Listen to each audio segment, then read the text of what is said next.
ನಮಸ್ತೆ, ನನ್ನ ಹೆಸರು ಲೇಖನ. ನಾನು ಮಂಡ್ಯ ಜಿಲ್ಲೆ ಪಕ್ಕ ಒಂದು ಸಣ್ಣ ಹಳ್ಳಿಯಲ್ಲಿ ಬೆಳೆದೋಳು. ನನ್ನ ತಂದೆ ಹೆಸರು ರಾಜು, ನನ್ನ ತಾಯಿ ಹೆಸರು ಆಶಾಲತಾ. ನನ್ನ ತಂದೆ ರೈತರು. ನಾನು 9th ಓದಬೇಕಾದ್ರೇ ವಿಜಯವಾಣಿ ಪೇಪರಲ್ಲಿ ತಪಸ್ ಬಗ್ಗೆ ಆ್ಯಡ್ ಬಂದಿತ್ತು. ಅದು ನಮಗೆ ಗೊತ್ತಿರಲಿಲ್ಲ, ಅದು ಬರೀ ಬಾಯ್ಸಿಗಷ್ಟೇ ಅಂತ. ಆಮೇಲೆ ಗೊತ್ತಾಯಿತು ಅದು ಬಾಯ್ಸಿಗಷ್ಟೇ ಅಂತ. ಅದು ಸ್ವಲ್ಪ ಬೇಜಾರಾಗಿತ್ತು. ಆಮೇಲೆ ವಿಚಾರಿಸಿದ್ವಿ ಗರ್ಲ್ಸಿಗಾದರೂ ಏನಾದರೂ ಇದೆಯಾ ಅಂತ. ಇರಲಿಲ್ಲ. ನನ್ನ ಅದೃಷ್ಟಕ್ಕೆ ನಾನು 10th ಓದಬೇಕಾದ್ರೆ ಫಾರ್ ದಿ ಫಸ್ಟ್ ಟೈಮ್ ಗರ್ಲ್ಸಿಗೆ ಅಂತ ರಾಷ್ಟ್ರೋತ್ಥಾನ ಸಾಧನಾ ಪ್ರಕಲ್ಪ ಅಂತ ಮಾಡಿತು. ಅದು ವಿಜಯವಾಣಿ ಪೇಪರಿಂದನೇ ನಮಗೆ ಗೊತ್ತಾಗಿದ್ದು. ಅದನ್ನು ತಂದು ಎಕ್ಸಾಮ್ ಬರೆದು ಮತ್ತು ಕ್ಯಾಂಪಲ್ಲಿ ಸೆಲೆಕ್ಟ್ ಆಗಿ ಇಲ್ಲಿ ಬಂದೆ. ಮೊದಲನೇ ಬಾರಿ ಮನೆ ಬಿಟ್ಟು ಹೊರಗಡೆ ಬಂದು ಓದೋಕ್ಕೆ ಅಂತ ಇದ್ದಿದ್ದು. ಆವಾಗಂತೂ ತುಂಬಾ ಕಷ್ಟ ಆಯಿತು. 2 ತಿಂಗಳಲ್ಲ, 4 ತಿಂಗಳು ಸೇರಿದ ನಂತರ 4 ತಿಂಗಳಲ್ಲಿ ನಾನು ಇಲ್ಲಿ ಅಡ್ಜಸ್ಟ್ ಆಗ್ತಿಲ್ಲ, ನಾನು ಹೊರಟೋಗ್ತೀನಿ ಅಂತ ಅಪ್ಪ ಅಮ್ಮನ ಕರೆಸ್ಬಿಟ್ಟಿದ್ದೆ.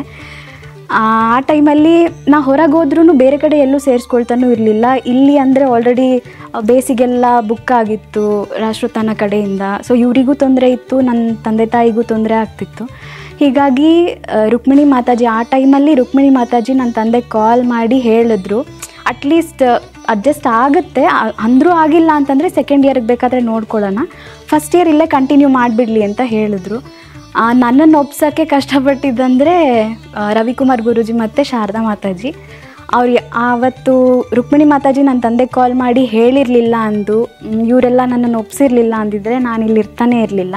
ನಾನು ಮೈಂಡಲ್ಲಿ ಫಿಕ್ಸ್ ಆಗಿಬಿಟ್ಟಿದ್ದೆ, ನಾ ಹೋಗ್ಬಿಡೋಣ, ಪರವಾಗಿಲ್ಲ, ನಾ 1 ವರ್ಷ ಡ್ರಾಪ್ ಮಾಡಿದ್ರೂ ಪರವಾಗಿಲ್ಲ ಅಂತ. ಅಷ್ಟು ತುಂಬ ಟೆನ್ಷನ್ ಆಗಿಬಿಟ್ಟಿತ್ತು ಆ ಟೈಮಲ್ಲಿ.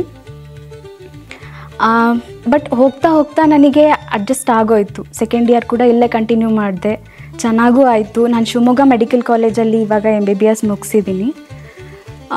ಮತ್ತು ರಾಷ್ಟ್ರೋತ್ಥಾನದಲ್ಲಿ ಶೆಡ್ಯೂಲ್ ಅಂತ ಅಂದರೆ ನನಗೆ ಚೈಲ್ಡ್ಹುಡ್ ಆನ್ಸೆಟ್ ಆಫ್ ಆಸ್ತಮಾ ಇತ್ತು. ಪ್ರತಿ ವರ್ಷ ಅದು ಸೀಸನಲ್ ಡಿಪೆಂಡ್ ಆಗಿರೋದ್ರಿಂದ ವಿಂಟರ್ ಸೀಸನ್ ಅಥವಾ ರೇನಿ ಸೀಸನ್ ಬಂತು ಅಂತಂದರೆ ನಾನು 1 ಮಂತ್ ಹಾಸ್ಪಿಟಲ್ ಅಡ್ಮಿಟ್ ಆಗ್ತಿದ್ದೆ. ಬಟ್ 2 ವರ್ಷ ಸಾಧನದಲ್ಲಿ ನಾನು 1 ದಿನ ಕೂಡ 1 ಟ್ಯಾಬ್ಲೆಟ್ ತೊಗೊಂಡಿಲ್ಲ, 1 ದಿನ ಹಾಸ್ಪಿಟಲಿಗೆ ಹೋಗಿಲ್ಲ. ಆ 2 ವರ್ಷ ಕಳೆದ ಮೇಲೆ ನನಗೆ ಆಸ್ತಮಾ ಮತ್ತೆ ರಿಕರ್ ಆಗೇ ಇಲ್ಲ. ಸೊ ಅದಾಗಿದ್ದು ಯೋಗ ಮತ್ತು ಪ್ರಾಣಾಯಾಮದಿಂದ. ನಾನು 1 ದಿನ ಕೂಡ ಬಿಡ್ದಂಗೆ 2 ವರ್ಷದಲ್ಲಿ ಯೋಗ ಮತ್ತು ಪ್ರಾಣಾಯಾಮ ನಾನು ಮಾಡಿದ್ದೀನಿ. ಎಷ್ಟು ಕಷ್ಟ ಆದರೂ, ಯಾವುದೇ ತೊಂದರೆ ಬಂದರೂ ನಾನು 1 ದಿನ ಕೂಡ ಮಿಸ್ ಮಾಡಿಲ್ಲ. ಸೊ ಯೋಗ ಮತ್ತು ಪ್ರಾಣಾಯಾಮ ನನ್ನ ಲೈಫೇ ಚೇಂಜ್ ಮಾಡ್ತು. ಈಗಲೂ ನಾನು ಯೋಗ ಮತ್ತು ಪ್ರಾಣಾಯಾಮನ ಬಿಟ್ಟೇ ಇಲ್ಲ, ಈಗಲೂ ಕಂಟಿನ್ಯೂ ಮಾಡ್ತಿದ್ದೀನಿ. ನನ್ನ ಹೆಲ್ತ್ ತುಂಬ ಚೆನ್ನಾಗಿದೆ.